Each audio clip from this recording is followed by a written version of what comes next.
নমস্কাৰ মই আজি নতুন এটা বিষয়লৈ আপোনালোকৰ মাজলৈ আহিছো বিষয়টো হৈছে যে আমি পঢ়া বা শিকা কথাবোৰ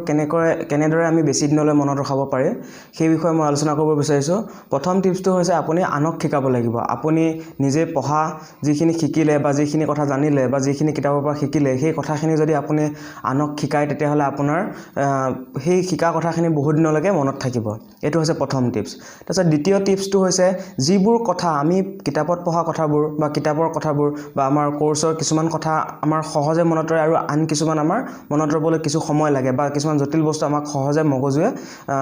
মানে ৰাখিব নোখোজে বা ৰাখিব নোৱাৰে গতিকে তেনেকুৱা কথাবোৰ আপুনি কি কৰিব যিবোৰ টান টপিক বা টান ফৰ্মুলা হওক বা টান কথা টান কিবা এক্সাম্পল হ'ব পাৰে গতিকে সেইবোৰ কথা আপুনি কি কৰিব পাৰে যে ধুনীয়াকে সৰু এনেকুৱা বহিত এনেকৈ লিখিলে সৰু কাগজত লিখিলে লিখি পেলাই ৱালত পেষ্ট কৰি থৈ দিলে যিবোৰ টান কথাখিনি গতিকে যেতিয়াই আপুনি সময় পায় ৰাতিপুৱা শুই উঠিছে দাঁত ব্ৰাছ কৰিছে তেতিয়া আপুনি সেই ৱালত পেষ্ট কৰি থোৱা আপুনি সেই টুকাখিনি পঢ়ক বা যেতিয়াই আপুনি আজৰি পাইছে যেতিয়াই পঢ়াৰ পৰা উঠিছে বা এলাহ লাগিছে পঢ়িবলৈ আপুনি ৱালত থকা সেই কথাখিনি পঢ়ক তেনেকৈ আপুনি পঢ়িলে একেখিনি কথাকে যেতিয়া বাৰে বাৰে পঢ়িব তেতিয়া আপোনাৰ এসপ্তাহত মাহত বা বছৰত বহুতবাৰ পঢ়া হ'ব সেই কথাখিনি গতিকে বহুতবাৰ পঢ়াৰ ফলত কি হ'ব আপোনাৰ সেই কথাখিনি সহজে মনত ৰ'ব তাৰপিছত ৩ নম্বৰ টিপছটো হৈছে আৰু কিছুমান টিপছ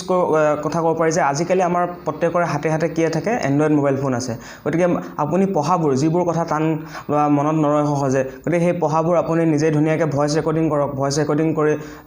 যেতিয়া আপুনি ক'ৰবাত ট্ৰেভেল কৰিছে বা কিবা কামত ব্যস্ত আছে তেতিয়া আপুনি ইয়াৰফোন লগাই পেলাই সেই আপুনি নিজৰ ভয়েসৰ দ্বাৰা যিখিনি পঢ়া কথা ৰেকৰ্ডিং কৰিছে সেই ৰেকৰ্ডিং কৰা কথাখিনি আপুনি নিজে শুনক 4 নম্বৰ অৰ্থাৎ অন্তিম টিপছটো হৈছে ৰিভিজন ইজ দ্য কি অফ সাকসেছ আপুনি যিমানবাৰ ৰিভিজন কৰিব সিমান আপোনাৰ সেই কথাখিনি বেছি দিনলৈকে মনত থাকিব গতিকে ৰিভিজন কৰিব লাগিব আৰু ৰিভিজনে কি হয় আপোনাক সাকসেছ দিব ধন্যবাদ ভিডিঅটো চোৱাৰ বাবে ধন্যবাদ যদি ভাল পালে তেনেহলে লাইক কৰক শ্বেয়াৰ কৰক আৰু চেনেলটো সাবস্ক্ৰাইব কৰিবলৈ নাপাহৰিব